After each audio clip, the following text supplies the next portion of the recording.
Behind the door at Robert Hill Custom Tailors, you'll find Robert Hill doing what he loves, tailoring clothes in the Magic City since 1983. People come from all over to experience his craftsmanship, and now so can the rest of the country. It really was exciting to be in Vogue magazine.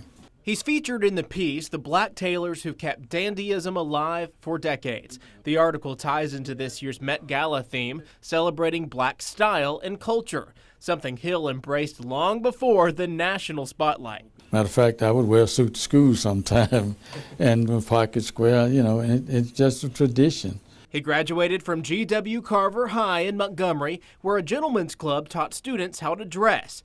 It quickly became a passion and a solution. I was small, very small, and I couldn't find really clothing to fit me, and I got interested, and I said, well, shoot, I'll get to the point where I can make my own clothes. And he's made them for some big names. As you can see, I did Coach Stalling when he was at Alabama, and when I was downtown, first opened, I had a good friend of mine, it was Paul Feinbaum.